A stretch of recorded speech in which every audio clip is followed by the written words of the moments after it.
নির্বাচনকে কি টার্গেটটাকে যদি আপনি হ্যাঁ। দেখেন, মানে জুলাই আন্দোলনের পরে হাদি অংশগ্রহণ করেছে তো বটেই, যে তরুণরা সবচেয়ে বেশি কথা বলেছে, সামন্তে ছিল, ইলেকশনের দিকে গেছে, তার মধ্যে হাদি অন্যতম।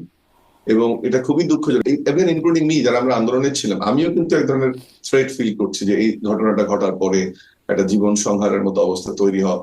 এবং সেখানে যে আপনি কি টার্গেটটা কোনো করা ফোন হয়েছে কল তাকে কোথাও থেকে বুঝে পেয়েছেন? শুনে। এটাও একটু জিজ্ঞাসা করিনি ছোট্ট করে, আপনি কি কোনো ফোন কল বা কোনো হামলা থ্রেট না, পেয়েছেন? কোনো ফোন কল পাই না। আমি বলছি যে আশঙ্কাটা আচ্ছা তো আচ্ছা। তৈরি হয়, যারা জি, আমরা স্বাভাবিক। আন্দোলনের একদম স্বাভাবিক। সামনে ছিলাম, সে আশঙ্কাটা তো তৈরি হয়। সেটা হচ্ছে যে আমরা, যদি সেটা হয় তাহলে এটা তো দুঃখজনক একদিকে, এবং একটা মেসেজটা কিন্তু স্ট্রং মেসেজ। মানে বুঝতে হবে যে মাথায় গুলি করা, তার মানে ট্রেন, অস্ত্র সহ ধরা পড়েছিল, তার ব্যাকগ্রাউন্ড আছে অস্ত্র রাখা, সবকিছু মিলে ওই খুনি যদি ওই ছেলেটি হয়, তাহলে কিন্তু এটা একেবারে ট্রেন্ড একজনকে ঠিক করা হয়েছে, যে মাথায় গুলি করছে, মানে খুবই প্রফেশনাল এবং খুব কাছ থেকে দীর্ঘদিন ফলো করে জেনে।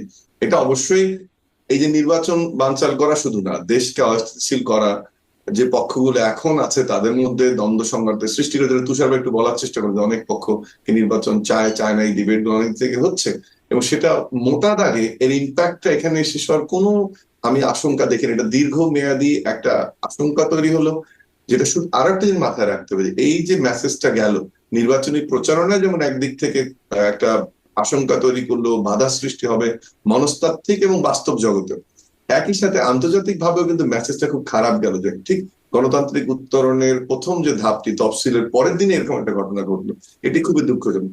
আরেকটি বিষয় খুব গুরুত্বপূর্ণ, যে সরাসরি পুলিশ দিয়ে রাখতে হবে শুধু তা নয়, একটা ছায়া নিরাপত্তা ব্যবস্থা কিন্তু থাকা উচিত ছিল, কারণ এই ছেলেটি দীর্ঘদিন থেকে ঢাকা আসনে ক্যাম্পেইন করছে, এবং উচিত ছিল এই ছায়া নিরাপত্তা ব্যবস্থার মধ্যে তাকে রাখা, যেন তার কোনো ক্ষতি সাধন হয়। সে অন্যতম একটা বক্তা হিসেবে আবির্ভূত হয়েছে জুলাই আন্দোলনের পর, এবং সেটিও কিন্তু খেয়াল রাখতে হবে। চিটাগংয়ে একটা ঘটনা ঘটলো এর আগে, আমরা দেখলাম, আবার হাদির ঘটনা ঘটলো। আমরা শুধু আলোচনা, ষড়যন্ত্র, এই তথ্যের কথাগুলো কিন্তু শেখ হাসিনার কাছ থেকে বহুবার শুনেছি, বাট বাস্তবিক প্রয়োগের জায়গাটাতে পরিবর্তন না হয়, যে আর কোন ধরনের ঘটনা ঘটবে না, আইন শৃঙ্খলা পরিস্থিতিটা নিশ্চিত করবে, রাজনীতিবিদদের এটার সাথে কাজ করতে হবে, গণমাধ্যম এর সঙ্গে ভূমিকা রাখবে, তাহলে কিন্তু এই আশঙ্কার জায়গা করতে করতেই ঘটনাটা ঘটে যাচ্ছে।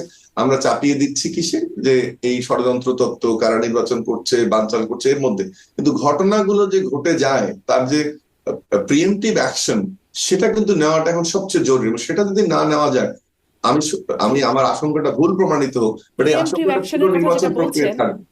প্রিএমপ্টিভ অ্যাকশনের কথা যেটা বলছেন, আমরা শুনছিলাম যে কিছু প্রিএমপ্টিভ অ্যাকশন এখন অন্ততপক্ষে এই হামলার পরে নেওয়া হচ্ছে। ডাক্তার আব্দুল নূর তুষার, আপনি কি আমাকে শুনতে পাচ্ছেন?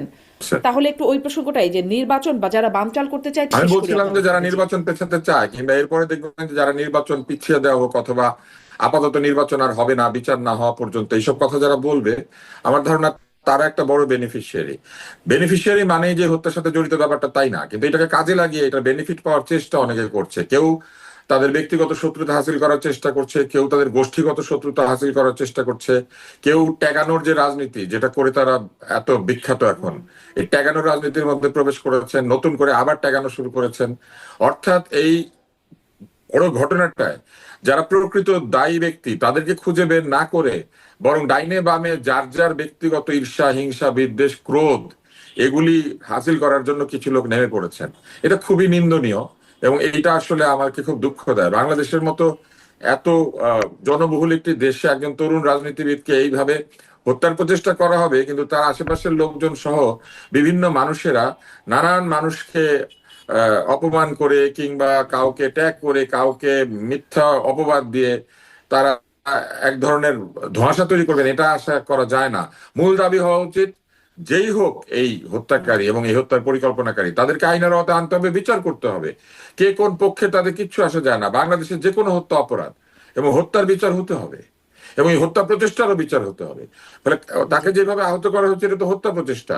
সে যদি কালকে সুস্থ হয়ে ওঠে, এটা তো মানে বিচার ছাড়া যেতে পারে না। কিন্তু এই বিচার কবে হবে, বিচার না হলে এটা হবে না, ওইটা হবে না, এইসব শর্ত যুক্ত করা মানেই হচ্ছে বিচারকে বাধাগ্রস্ত করা এবং গণতন্ত্রকেও বাধাগ্রস্ত করা।